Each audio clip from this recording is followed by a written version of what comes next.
Oke, sobat daerah sekalian, kita hari ini berkunjung ke Jafet Klinik and Pet Shop, praktek dokter hewan, Bang Jafrizal.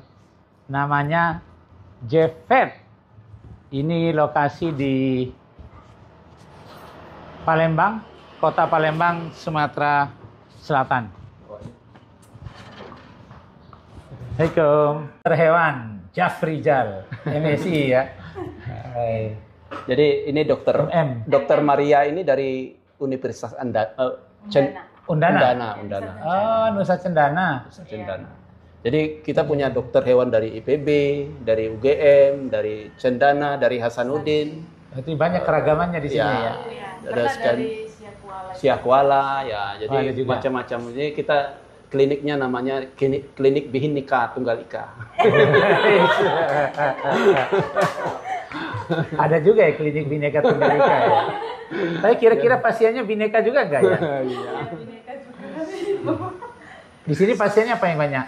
Kalau banyak Kucing. Kucing. Oh. Anjing juga sering. Anjing juga sering. Sehari bisa berapa ekor? Kalau sehari Di rata-rata. tidak menentu. Kalau di rata-rata sebulan? 10 sehari lah paling. 10? Kalau rata-rata. Ya. Kalau kita 10 udah mantep ya. Terus karena kalau setahun modelnya dokter sendiri gitu biayanya. Dia 4.000 gitu sih. Oh, 4.000 ekor Ya, setahun berarti ya. Ya kadang-kadang 300-an. kadang juga 350. sedikit ya. Kalau mau lebaran rame ya? Kalau lebaran ya kadang rame. Tapi lebih sering emang pas lebaran rame. Oh. Karena nggak diurus kan. Orang udah mikir kan mau pulang kampung. Bang Jaf, Ya. nih sobat dokter hewan nih. Ya siap. Iya, nih sobat dokter hewan. Ini saya bertemu nih dengan ini sohib abang saya nih, abang kakak kelas maksudnya. Dulu kami waktu di Gajah Mada, beliau 91, masuknya saya 92. Ya. Tapi kalau hari-hari hidup ya bareng. Kita istilahnya anak kolong. Maksudnya dari kolong rumah orang ke rumah orang gitu. Jadi saking tidak punyanya. Ya. Jadi kita dulu memang di Jogja ya hidup tapi semangat juangnya tinggi gitu ya Pak. Iya, Jaf, ya? siap, benar. Nah, ini beliau udah cerita lah. Tolong nih Pak Dokter Jaf, cerita juga nih bagi dulu seperti apa, terus cerita membangun inspirasinya, membangun klinik. Iya. Sampai berapa cabangnya sekarang? Nggak banyak. Nggak banyak tapi 5 gitu ya. Jadi, nah, siapa tahu kan bisa memberi inspirasi nih. Semangatnya Pak Bang Jaf ini, teman-teman sekalian, adalah bagaimana menginspirasi para ASN, gitu ya? Iya, benar. Agar apa namanya? ASN trainer gitu. ASN trainer. Nah, coba cerita dong di sini. ASN jadi contoh. Oh, ASN jadi contoh. Jadi sebenarnya saya buka klinik ini 2005. 2005. Udah lama 2005. juga ya? Udah lama. Berarti Ya, sudah jadi 19 tahun. Pas 10 saya tahun. saya jadi ASN. 20 tahun ya? Ya, pas saya jadi ASN saya buka klinik. Oh, ini klinik pertama? Ya, klinik pertama. Oh, berarti ini hokinya bagus ya? Iya. Oh, kalau ini yang klinik kedua ini. Oh, ini yang kedua? Ya, kedua sebelumnya di dekat bandara, kemudian saya pindahkan ke sini. Pindahkan ke sini. Ya. Jadi ceritanya kan begini, kalau ASN ini kan masih punya waktu kita, ya kan? Punya waktu kalau pulang dari ASN. Kalau dulu kan pulangnya kan jam 1 ya. Kalau dulu pulangnya jam 1. Oh, waktu jam kerja jam kerja jam 8 sampai 6 hari kerja. 6 hari kerja ya. tapi sampai siang. Ya, siang. Jadi kita buka praktek. Ya. Pulang langsung mampir Pulang sini. masuk mampir. Jadi kalau pulang mampir kita masih ada waktu. Kalau saya ini kan kita tutup jam 8.30 ya. Iya. Ya, jadi Nah, itu malam, sobat DRH. ya. Satu kata kuncinya itu, jadi kalau orang kerja 8 jam sehari, beliau kerja 20 jam sehari. Itu. Jadi orang pulang kerja, beliau masih kerja. Saya masih kerja. Itu. Jadi Itu salah satu kata kunci sukses iya, itu ya. Sabtu Minggu saya masih kerja. Oh, Sabtu Minggu masih kerja juga. Ya, saya jadi praktisi di sini. Di sini. Jadi kalau ada waktu libur itu saya manfaatkan untuk ke klinik sini gitu. Nanti ada yang janji khususnya saya ini kan untuk operasi ortopedik. Ya. Oh, Ortopedik, spesial. spesialnya di situ. Jadi kalau ada ortopedik, dokter sini nyerahin ke ya. beliau ya. Kalau gitu ya. kalau yang kedua itu saya steril satu jahitan. Ya. Jadi steril satu aja jahitannya. Ya, satu titik. Berarti kecil sekali dong. Kecil sekali. Jadi satu titik gitu. Boleh juga tuh berbagi atau para sobat DRH bisa belajar ke sini. Ya, jadi kasih gambaran gitu. Kita buat kalau untuk steril sendiri. Steril jantan nih maksudnya. Jantan mau betina itu kita tetap satu jahitan. Satu jahitan. Kalau yang standar itu kan bisa 2 itu yang lebar ya. Tapi kalau yang satu jahitan itu satu titik. Ya, jadi yang kelihatan benangnya saja. Nah, itu keren juga ya. Jadi ada standar harganya. Harga yang untuk itu berbeda dengan harganya. Kalau yang satu jahitan? Ya itu lumayan tinggi. Ya lumayan tinggi. Itu khusus untuk orang-orang yang mengerti sajalah, yang paham dengan estetik ya. Oh, jadi nilai seninya juga ya. Jadi kalau operasi itu ada nilai estetikanya juga. Iya, jangan yang penting tertangani. Tapi kalau luka bopengnya panjang ya nggak elok juga gitu maksudnya ya. Ya, jadi ada pesan saya sebenarnya. Saya ini kan kebetulan 2016 sampai 2024 itu sebagai dokter hewan praktis ketua PDHI Sumsel ya. 2016 sampai 2024. Oh, jadi sekarang nih? Kalau sekarang ini masa transisi nih. Tapi masih? Iya, masih. Belum dilantik. Berarti ini namanya ketua tak tergantikan. Tak tergantikan. Susah juga kita berhadapan dengan orang yang nggak tergantikan ya. Ya, jadi saya selalu berpesan ya, ini baik teman-teman yang kolega saya yang di klinik ini dokter hewannya, kalian bekerjalah dengan baik, pelajarilah dengan tekun ya, kemudian lakukanlah sesuai dengan ini, anggaplah aja klinik kalian ini, ya. Anggap klinik kalian di sini belajar dan nanti suatu saat kalian sudah mantap untuk buat klinik sendiri, saya akan dorong. Jadi banyak sekali dokter-dokter hewan yang dari sini itu buka klinik. Ada yang di Lahat, ada yang di Palembang. Bagus juga jiwanya Dokter Javin. Jadi tujuannya apa? Tujuannya adalah membuka lapangan kerja. Saya cuma melihatnya di situ ya. Membuka lapangan pekerjaan. Ya. Jadi kalau satu dokter hewan ini, kalau satu klinik ini berapa orang sih isinya? Sekitar 7 orang. 7 orang yang nangani, ada dokternya, ada perawatnya, ada adminnya. Ya, jadi kalau satu klinik ada 7 ya. Artinya pemerintah senang dong dengan Pak Javin. Iya. Jadi kalau satu klinik setiap dokter itu bisa 7 orang membuka lapangan pekerjaan. Wah, ini kita bisa bayangkan bagaimana pengangguran ini bisa kita tertangani. Ya, ini yang saya senang nih. Jadi ini sobat DRH sekalian, kalau setiap dokter hewan punya klinik, mau sudah bekerja, mau sudah jadi pengusaha, buat klinik hewan yang bekerja berapa? 5 orang? 7 sampai 5 sampai 7 orang. Itu sebagai satu keluarga, ada isinya di dalam rumah 4, berarti sudah banyak yang sudah bisa 20 ya. Ya, 20 orang bisa. Luar biasa jiwanya itu. Ya. Jadi terus gimana lagi, Pak?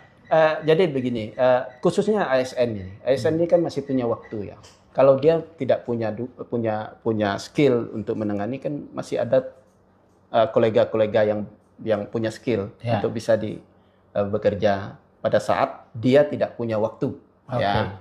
Nah, ini sekarang ini saya kalau kita hitung dari dulu itu kan mungkin sudah 20 dokter ya.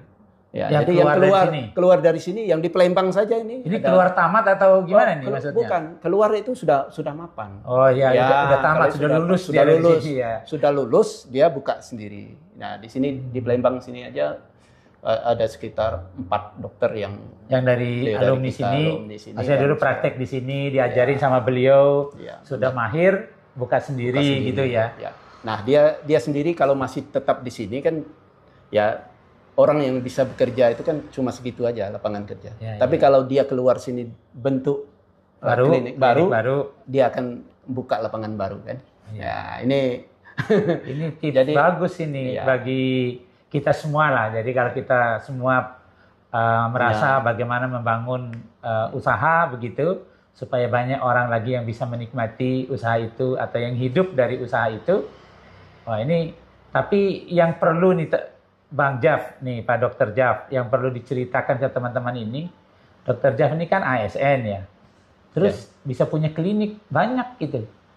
Gimana tuh caranya? Ya, jadi saya itu kan membangun klinik itu kan awalnya satu juga, ya kan, satu. Kemudian dari satu ini saya rekrut banyak dokter.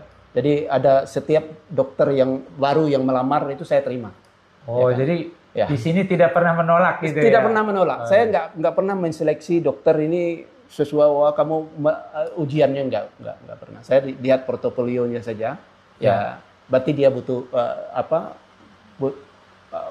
perlu pekerjaan ya kan? Ya, nanti saya terima dulu. Nanti di sini kita latih ya kan? Kalau dia sudah baru kita buka klinik baru. Nah, jadi awalnya begitu. Jadi mulia sekali hatinya. Iya, jadi buat klinik baru. Jadi dulu pernah satu klinik itu 7 dokter. Jadi banyak sekali ya. Tapi makanya dari pengalaman saya keliling nih Dokter Jaf, memang orang kalau hatinya mulia itu usahanya sukses. Ya gitu ya. Iya. Amin. Ini banyak saya keliling yang punya klinik-klinik. Ada yang hanya punya satu dari dulu sampai udah tua-tua cuma satu. Iya.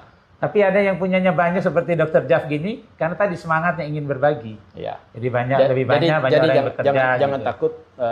Kalau karyawan banyak, yang berdoa itu kan akan banyak. Ya, rezeki sebenarnya rezeki mereka, ya kan? Rezeki mereka cuma dititipkan kepada kita.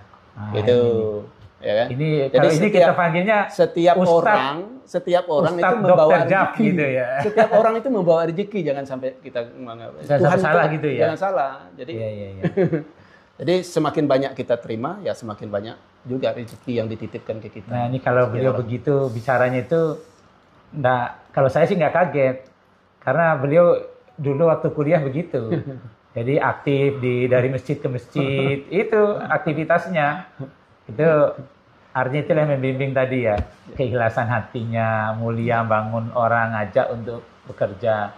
Saya kira ini juga menjadi contoh lah bagi kita sama-sama. Nggak ada modal, join gitu ya. Karena ini modal sendiri ya. Modal sendiri. Ya, modal luar sendiri. biasa. Jadi lah. ini modal sendiri, kemudian ya sebenarnya ini juga yang kita sebenarnya konsep ASN-preneur, ASN jadi contoh itu begini. Saya ingin menerapkan di situ. Saya sebagai ASN dokter hewan di pemerintah, ya, saya membuat usaha di bidang peternakan ini melayani kesehatan hewan yang membantu pemerintah juga, ya kan? Jadi konsep ini sebenarnya bisa kita generalisir kepada profesi-profesi yang lain, ya kan? Bidang usaha yang lain. Ya, usaha yang lain. Coba bayangkan kalau seluruh ASN kita kan di Indonesia ini itu 4,7 juta, ya kan? 4,7 juta. Sedangkan pengangguran kita kan sekitar kalau nggak salah di 799 ya. Tapi ngomong-ngomong, kenapa yang disasar yang ASN? Apa karena dia punya gaji? Kalau dikumpul kan nggak punya ya. Paling nggak kalau ke bank masih percaya lah gitu ya, pinjam modal karena ya. ASN ini selalu ngomong dia tidak punya waktu. Tidak punya waktu. Kalau nggak punya waktu, berarti punya uang. Oh, kalau nggak punya waktu katanya berarti punya uang. Ya, jadi kalau punya uang, ayo bangun gitu ya. Kalau tidak punya uang berarti dia punya skill. Kenapa? Yang diterima jadi ASN itu orang yang lulus kompetensi, punya kompetensi, lulus itu ujian UTBK, itu lulus, itu kan nilai tertinggi, ya kan? Mestinya kan kompetensinya itulah yang digunakan untuk membuka lapangan pekerjaan. Tapi karena nggak ada waktu, karena nggak ada waktu bisa dia titipkan kepada orang yang punya waktu, ya kan, membuka lapangan kerja, nanti mempekerjakan orang. Oke, ini saya kira konsep bagus nih. Mudah-mudahan teman-teman para ASN, para dokter hewan, atau sarjana peternakan, pertanian, semua lah ya, disiplin keilmuan. Kalau beliau khusus spesifik nih mintanya, yang ASN. Jadi ASN trainer gitu ya. Jadi yang punya, kalau nggak punya skill, yang punya duit, bukan nggak usaha. Supaya apa? Supaya lebih banyak warga negara kita yang bisa bekerja di situ, cari penghidupan, saya kira, dan melayani masyarakat lah secara luas.